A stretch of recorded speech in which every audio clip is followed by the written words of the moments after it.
del expediente.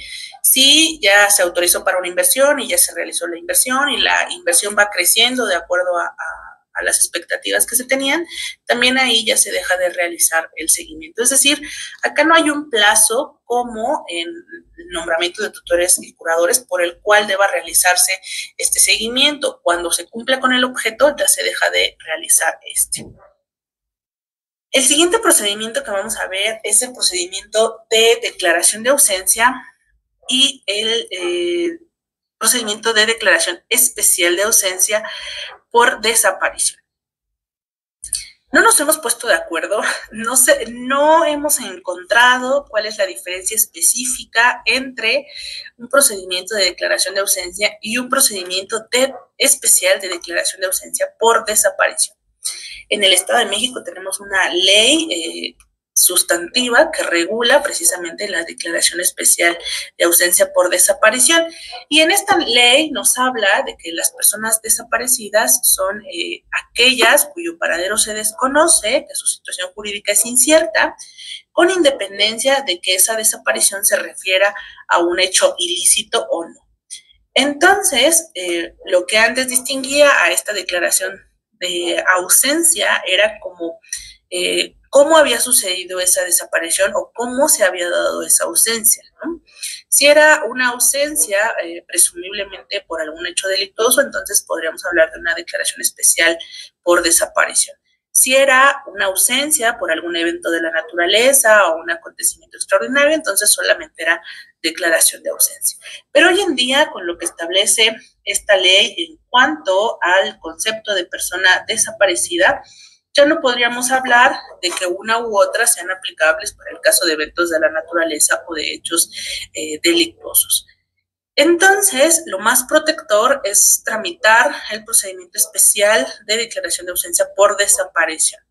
Y es más protector precisamente porque este procedimiento se rige por distintos principios que garantizan no solamente pues la seguridad, la tranquilidad de los familiares o que tienden a, sino además un principio específico que rige este procedimiento, que es la presunción de la vida, ¿no?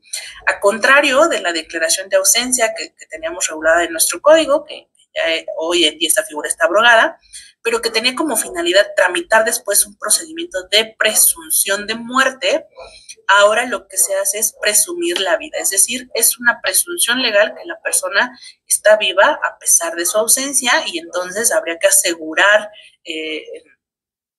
pues el reconocimiento de su personalidad jurídica, la subsistencia de sus derechos, en tanto aparece o en tanto se puede hacer una declaración en otro sentido. Pero no hay una distinción específica en cuanto a decir, en estos casos puede ser declaración de ausencia y en estos casos puede ser declaración especial de ausencia por desaparición. Les digo yo que de acuerdo al concepto que nos da la ley para la declaración especial de ausencia por desaparición de personas, la persona desaparecida es aquella cuya ubicación y paradero se desconoce independientemente de que su ausencia se relacione o no con la comisión de un delito. Entonces estamos hablando de que cualquier persona que no tengamos noticia de ella, de su paradero, de su domicilio, puede considerarse para este procedimiento especial de declaración de ausencia por desaparición. ¿Cuál es la finalidad de este procedimiento? La propia ley que ya les he comentado, el Código Nacional, nos hablan primero de reconocer y proteger los derechos de la personalidad jurídica y de la persona desaparecida, pero además tiene como finalidad o como objetivo otorgarle medidas para la protección amplia a los familiares de la persona desaparecida. Hoy en día vemos pues todos los días, ¿no?, que hay casos de personas desaparecidas y además de la angustia que implica pues por sí mismo esta desaparición de las personas, quienes se quedan al frente de una familia o suponiendo si desaparecen los hombres, las mujeres que se quedan al frente de esta familia tienen además la angustia de cómo satisfacer las necesidades alimentarias de los niños, niñas, adolescentes que se quedan bajo sus cuidados. Entonces, el legislador advirtió la necesidad de proteger ante la ausencia de una persona a sus familiares, ¿no? Otorgando o buscando que se otorguen medidas que sean tendentes precisamente a la protección del núcleo familiar y que no queden ellos en estado de vulnerabilidad con independencia del resultado que se haga sobre la búsqueda de esta persona. ¿Quién puede conocer de un procedimiento de declaración de ausencia o declaración especial de ausencia por desaparición?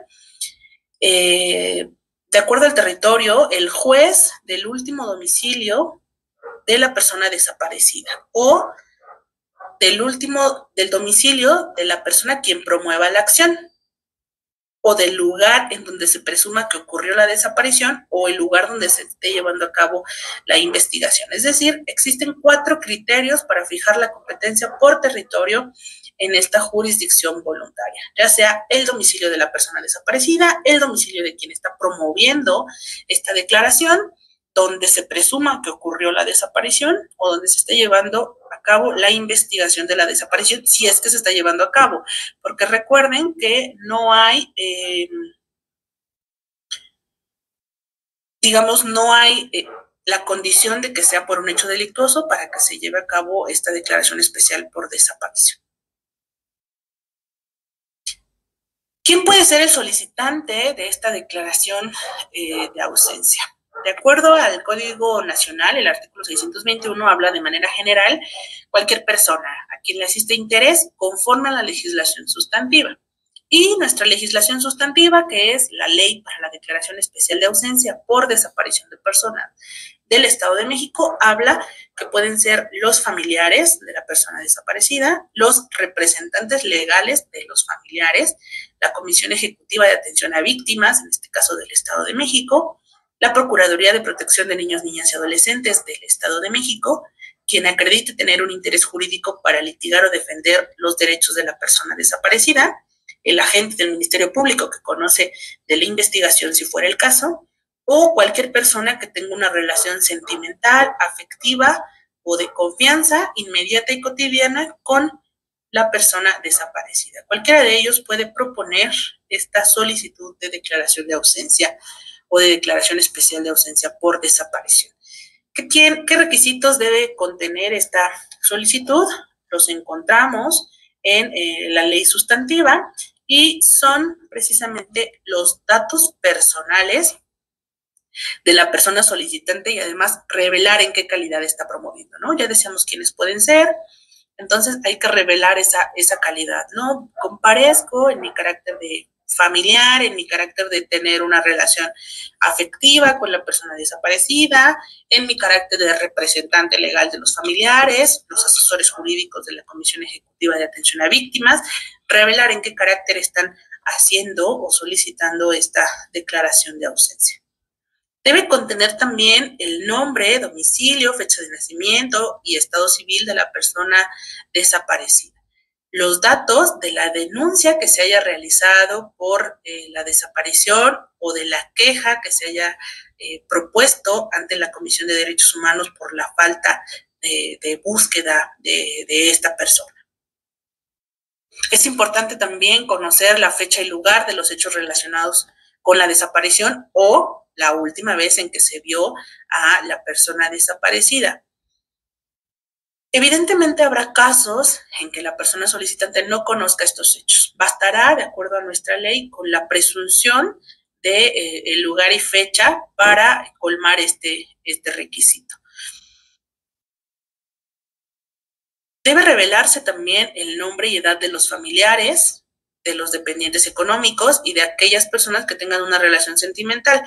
Desde luego, porque este es el objetivo de esta jurisdicción voluntaria, de este procedimiento, ¿no? Asegurar que estas personas que pudieron haber quedado en un estado de vulnerabilidad ante la desaparición, pues ejerzan plenamente sus derechos, tengan garantizados el ejercicio de ellos mientras se encuentra a la persona desaparecida o se decide de manera definitiva su situación jurídica. También debe de indicarse la actividad a la que se dedica la persona desaparecida o se dedicaba, los datos de su fuente laboral y los datos de seguridad social. Es importante por las medidas de protección que pueden emitirse dentro de este procedimiento. Debe indicarse también los bienes o derechos que deben ser protegidos o ejercidos. Y esto tiene que ver con el objeto o lo que se persigue con esta declaración, ¿no? Si es para asegurar alguno de los bienes, pues cuáles son estos bienes, dónde están, evitar que se hagan actos sobre esos bienes, ¿no? Ahora que la persona está desaparecida, etcétera. Si son derechos, también es importante saberlo para efecto de buscar la medida de protección que sea pues, más adecuada de otorgar en el momento correspondiente. Se tiene que revelar también la información sobre la identidad y la personalidad jurídica de la persona desaparecida y del solicitante, ¿no? Aquí, obviamente, de identidad, sus documentos de identidad, acta de nacimiento, si se tuviere, etcétera, clave CURP, no sé, también del solicitante. ¿Qué efectos se pretenden con la declaración? Es decir, además de los bienes y derechos que deben ser protegidos o ejercidos, ¿qué es lo que se pretende con esta declaración? ¿No? Que se designe un representante legal, que se administren bienes, etcétera. Y cualquier información que sea relevante para que la autoridad pueda conocer y resolver esta solicitud. Una vez que se satisfacen los requisitos legales, el juez dicta un auto admisorio. Cabe la posibilidad de prevenir para que se satisfagan ciertos requisitos, pero debería ser remota la posibilidad de inadmitir. Es decir, solamente bajo casos extremos debiéramos inadmitir estas solicitudes de declaración de ausencia o declaración especial de ausencia por desaparición. La regla general es que se admitan o que en caso de que no satisfagan los requisitos, se admitan con prevenciones, ¿no? Es decir, te admito, pero en este momento no fijo medidas porque me hace falta esto, o no emito los edictos porque me hace falta estos otros datos. Pero que las personas tengan oportunidad de satisfacer los requisitos sin la consecuencia de la inadmisión. Esto porque deberíamos de tener primero, pues una perspectiva distinta en cuanto a la empatía, ¿no? ¿Quién está tramitando estos procedimientos y a qué efectos? Pues probablemente ya su situación psicológica, su situación económica, social, familiar, sea ya tan complicada que el trámite jurisdiccional es pues lo último que le faltaba, ¿no? Lo que viene a dar al traste con esta circunstancia. Entonces, nosotros como operadores jurídicos tendremos que lograr que sea pues más noble, ¿no? O más sencillo o menos doloroso este trámite para aquella persona que se encuentre en esta situación. Y precisamente esa es la razón de que se proponga como una buena práctica que no se inadmitan esta clase de procedimientos, que a pesar de que no se satisfagan los requisitos, se dé la oportunidad de satisfacerse o de colmarse dentro pues del proceso, dentro de la secuela procesal, para que se pueda emitir la resolución correspondiente.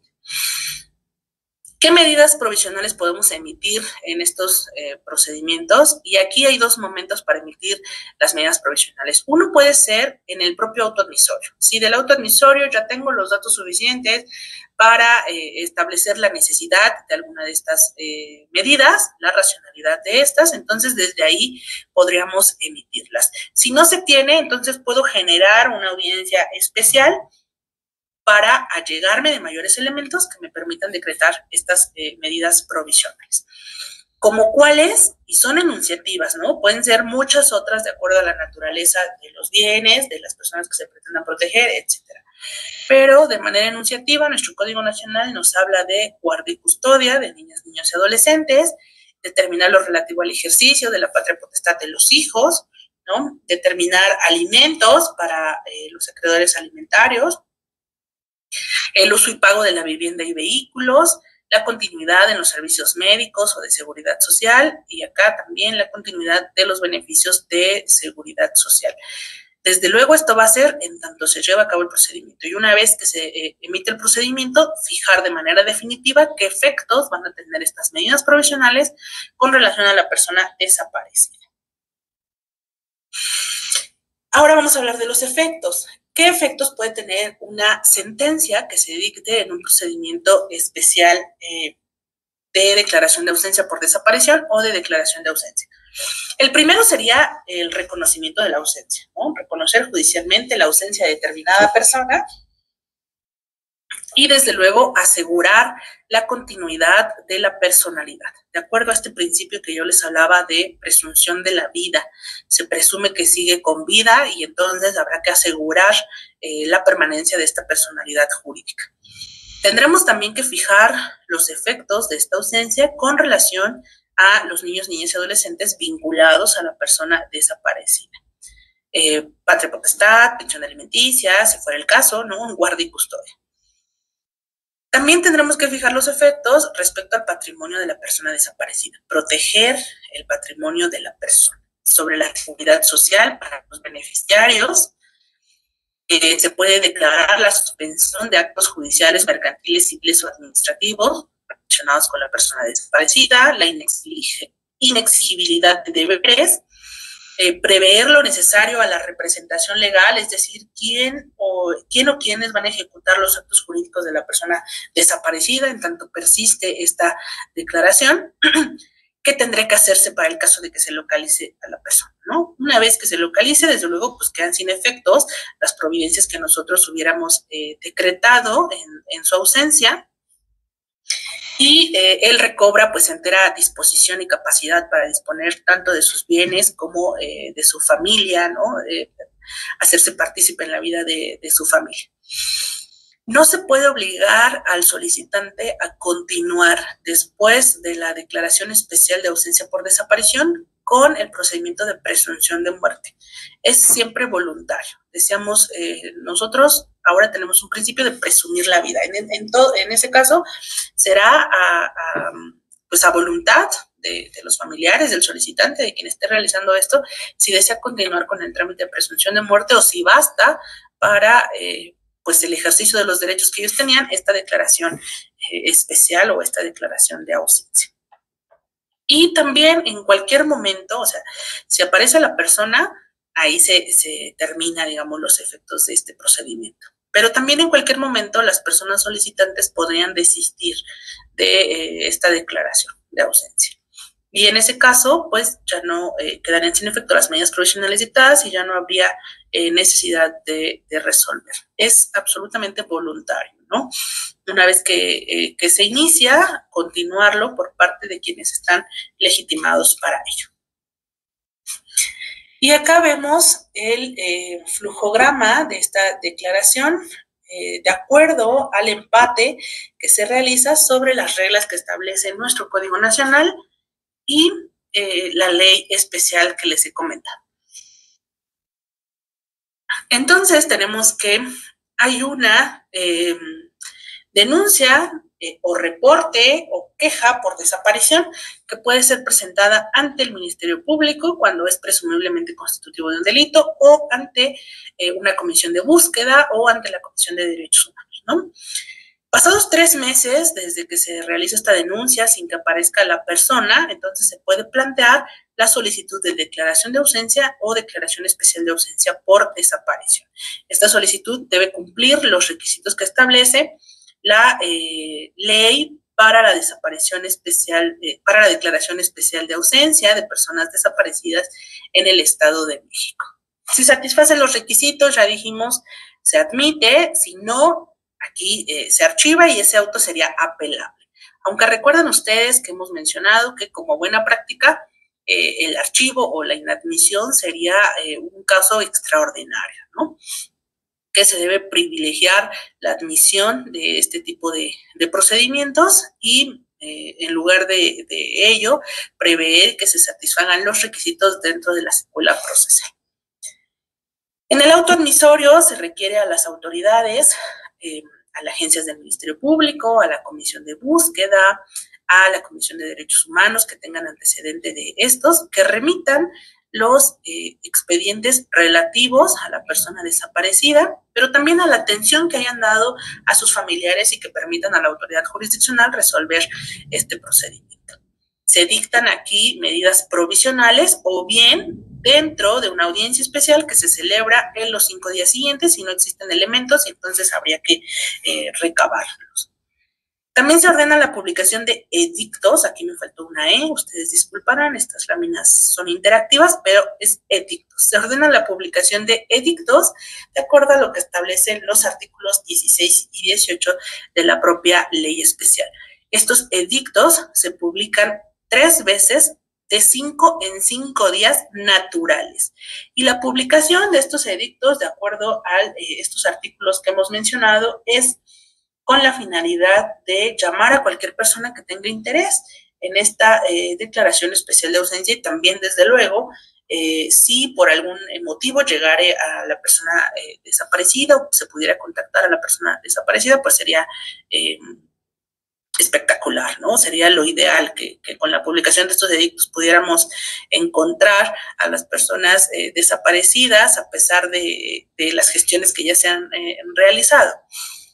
Estos edictos deben publicarse en el Boletín Judicial, en el periódico oficial, Gaceta de Gobierno, en las páginas oficiales, ahora con el uso de las tecnologías, ¿no? En las páginas oficiales de la Comisión de Búsqueda de Personas, de la Comisión de Derechos Humanos, del Estado de México y ayuntamientos. Acá nos comentaba en alguna ocasión anterior el personal de la Comisión Ejecutiva de Atención a Víctimas que de los asuntos que ellos tramitan o que ellos están ventilando hoy en el Estado de México, hay algunos jueces que no se han puesto de acuerdo o no nos hemos puesto de acuerdo en cuanto a en qué ayuntamientos debiera publicarse, ¿no? Porque la ley especial únicamente habla de ayuntamientos. ¿Cuáles? Pues quién sabe, ¿no? Entonces, hay algunos jueces que interpretan que este edicto debe publicarse en el domicilio, en el ayuntamiento del municipio donde tiene su domicilio la persona desaparecida y donde tiene su domicilio el solicitante. Hay algunos que dicen, no, se debe de publicar en el municipio del lugar donde desapareció o donde fue visto por última vez. Y hay algunos extremos que han dicho que se tienen que publicar en los 125 municipios del Estado de México, ¿no? Entonces, pues eso sí está dramático, ¿no? ¿Cuánto nos vamos a tardar en publicar en los 125 municipios, considerando además las distancias? No hay una regla procesal para esto, pero yo creo que sería una buena práctica publicar pues en el domicilio donde tenía su lugar de residencia la persona y donde desapareció, porque finalmente el efecto de estos edictos es, como lo dice la propia ley, llamar a aquellas personas que puedan tener algún interés en la protección de sus derechos y que aparezca esta persona, ¿no? Entonces, si partimos de esa base, pues las personas que pudieran tener algún interés podrían ser quienes vivieran con él en su domicilio, ¿no? Y por eso se fija este edicto en el municipio o en el ayuntamiento donde él tenía su lugar de residencia. Y para el caso de que aparezca o sea localizado, pues en el domicilio, en el ayuntamiento del domicilio donde presuntamente o donde se supone que desapareció esta persona. Pero decía yo, ya dependerá del criterio de cada juzgador en qué ayuntamientos mande publicar estos edictos. Una vez que se publican estos edictos, puede haber alguna oposición, ¿no? Puede ser que alguna persona se oponga al trámite de esta declaración o a los efectos o a la lista de bienes que deban ser protegidos. Puede haber como varios elementos en los que verse su oposición. Y si hay, entonces tendremos que escuchar al opositor y recibir las pruebas que él proponga. En caso de estas pruebas se reciben en una audiencia que se celebra dentro de los 15 días siguientes a la publicación del último edicto. Si no hay oposición, también celebramos esta audiencia para desahogar las pruebas propuestas por el solicitante y las que de manera oficiosa haya instruido la autoridad jurisdiccional. Y en esa audiencia emitimos la resolución correspondiente, ya dijimos, fijando los efectos de esta declaración, conforme a las láminas que vimos anteriormente. Esta resolución de declaración de ausencia es apelable, admite el recurso de apelación.